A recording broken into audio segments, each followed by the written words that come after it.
Welcome to the Scenario Podcast, your guide to mental health and well-being. Each episode, we uncover practical tools, discuss expert insights, and explore how supplements can transform your mental health journey. Get ready to learn, grow, and thrive with us. Welcome to the Deep Dive.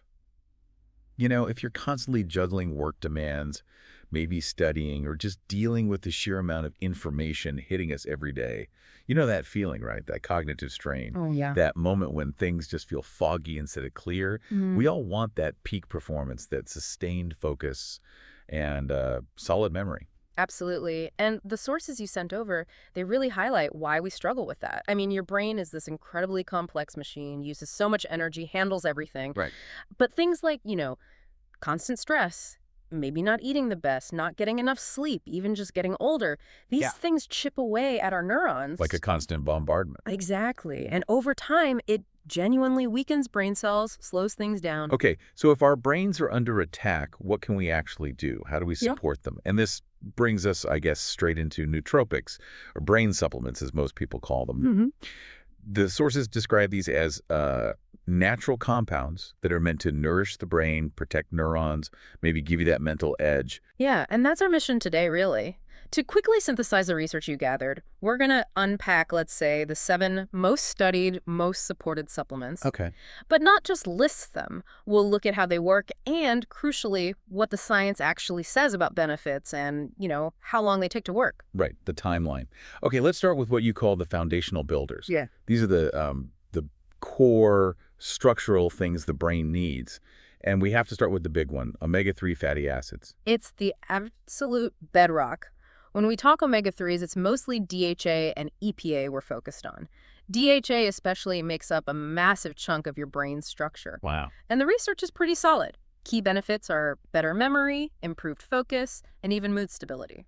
I always thought the mechanism was interesting. It's not like caffeine giving you energy. It's about the structure itself. Yeah. Like making cell membranes flexible, which sounds technical, but that flexibility is key for neurons talking to each other. Right. That's a perfect way to put it. Stiff membranes mean slow signals. You want them pliable so neurotransmitters can fire and connect efficiently. Okay. And what's really compelling in the trials is the link to longevity. They don't just help older adults maintain memory.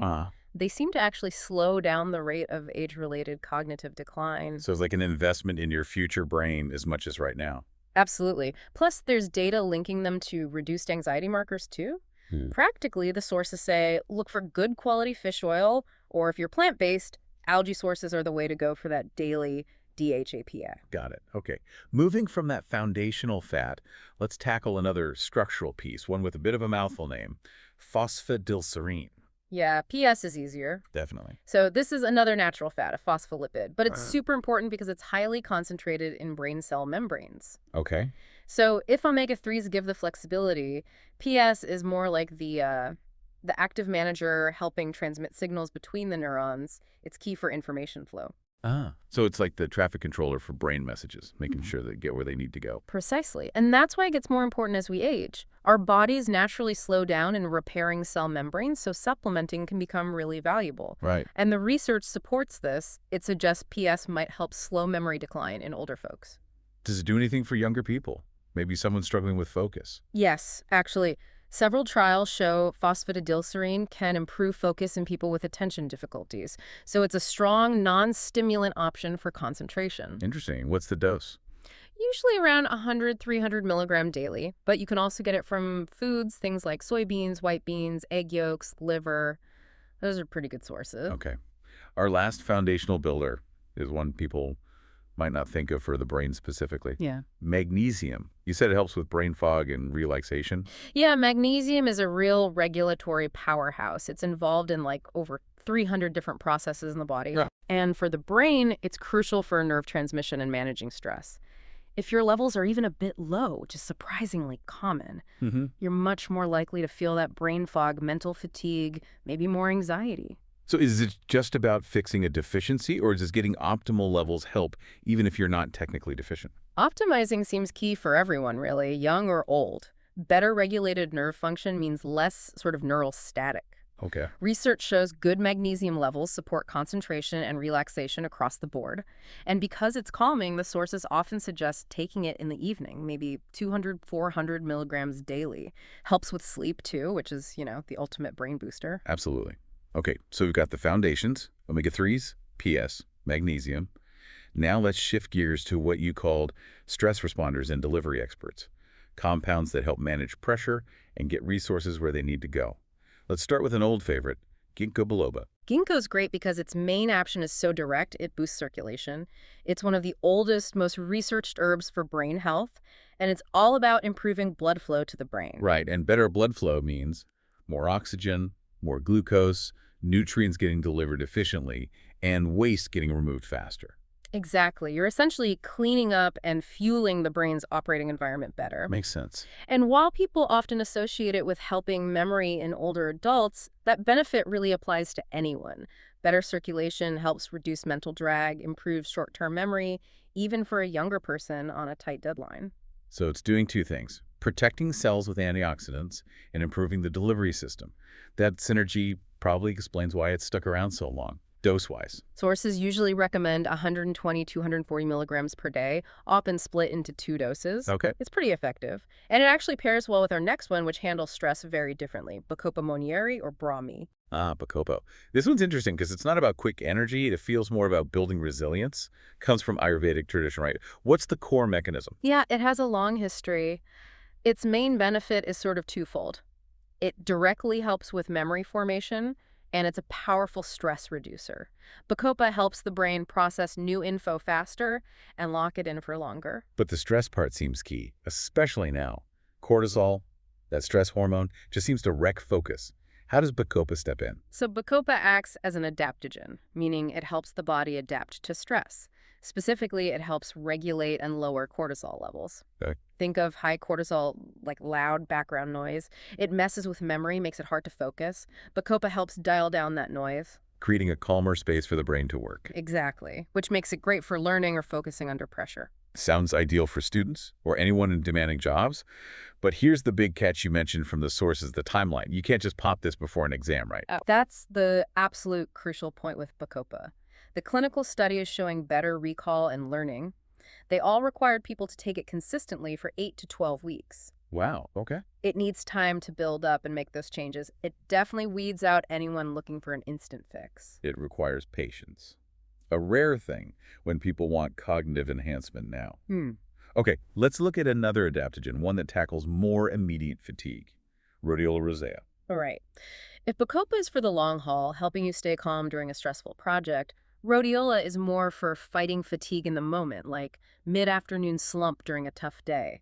It's often called the anti-fatigue adaptogen. So this is less about long-term changes and more about maintaining energy output when you're under pressure. Exactly. Its mechanism involves enhancing energy production right within the brain cells. That's why studies show it reduces mental fatigue and improves thinking performance specifically during stressful times. Ah, okay, so it's perfect for that 4 p.m. brain drain. Precisely. Ideal for busy professionals, students hitting a wall. That's a great contrast with Bacopa. One builds long-term resilience, the other fights immediate burnout. Okay, now for our final, very popular pairing, L-theanine and caffeine, known for clean focus. Yes, the classic combo, found naturally in green tea. It's a favorite for a good reason. You get the alertness, but generally without the jitters or anxiety that caffeine alone can cause for many people. It's like they balance each other out. Caffeine wakes you up, gets you focused. What does L-theanine do to smooth things out? L-theanine is an amino acid that promotes what's called relaxed alertness. It increases alpha brain waves, which are associated with being calm but focused. Okay. So while caffeine revs the engine, L-theanine kind of ensures a smoother ride. It helps buffer the stress response. And the research actually shows this combo is better than just having caffeine on its own. Yes, clearly better. Studies show the combination improves reaction time, the ability to multitask, and sustained attention significantly more than the same dose of caffeine alone. The synergy is real. What's the ideal ratio people should look for? The sources consistently point to around 100 milligrams of L-theanine with about 50 milligrams of caffeine. That 50 milligram caffeine is roughly a standard cup of coffee, give or take. But with that added calm focus. Nice. Exactly. Okay, we've covered 7 really interesting compounds. structural ones, stress responders, focus aids. Let's switch to the practical side. Safety, stacking them, and what to realistically expect. First off, safety, what's the main thing listeners need to keep in mind?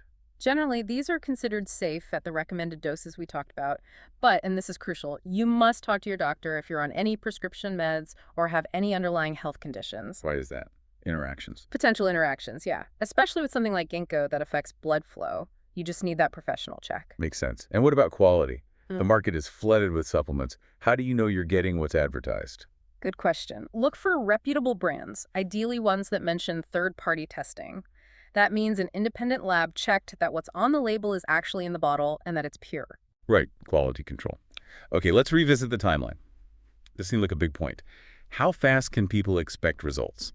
Expectations really need to be managed here. With something like L-theanine and caffeine, yeah, you might feel more focused pretty quickly, maybe within an hour. Okay. But for those foundational builders and long-term adaptogens, omega-3s, Bacopa, PS, you absolutely need patience. We're talking 4 to 12 weeks of consistent daily use for those compounds to build up and make those structural or regulatory changes. So consistency is non-negotiable for those. Absolutely. What about combining them? Stacking. Is that safe or effective?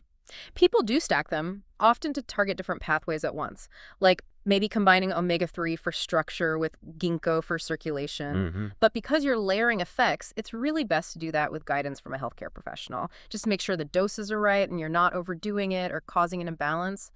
Caution is smart. Good advice. And one last check for younger people, students maybe. Are these options generally safe for boosting focus during, say, intense study periods? Yes. When used responsibly at the right doses, things like L-theanine caffeine or rhodiola can be very helpful tools for managing workload, improving focus for learning, and fighting that academic burnout. As long as they're additions, not replacements for healthy habits. Exactly. They enhance, they don't replace the basics. Right. This has been a really insightful look at these brain-supporting compounds. I think the big takeaway, pulling all these sources together, is pretty clear. Supplements can be powerful enhancers. Omega-3s for structure, ginkgo for flow, Bacopa for stress resilience, magnesium for calm. But they work best as part of a bigger picture. They have to go hand in hand with the non-negotiables: good sleep, decent nutrition, some exercise. That holistic view is everything. You can't supplement your way out of a terrible lifestyle. But here's something to chew on, a final thought for you listening. Okay. We live in this culture of instant gratification, right? Quick fixes for everything. Yet the solid data on foundational brain health, especially for things like Bacopa and omega-3s, shows you need months, 4 to 12 weeks, minimum of consistent use to see real cognitive benefits. Right, that patience factor again. Exactly. So what does this requirement for patience, this need for consistency, tell us about the actual nature of brain health? How does it challenge our modern expectation for instant results? What does that friction reveal? That's a really interesting angle. It's something definitely to think about as you consider integrating this knowledge. Thank you for joining us on this deep dive. We hope this breakdown helps you navigate the science behind staying sharp. Thanks for tuning in to the Scenario Podcast. Don't forget to visit scenario.com for more expert tips, articles, and supplements designed to support your mental health. If you enjoyed this episode, remember to subscribe and share it with a friend. Until next time, take care of yourself.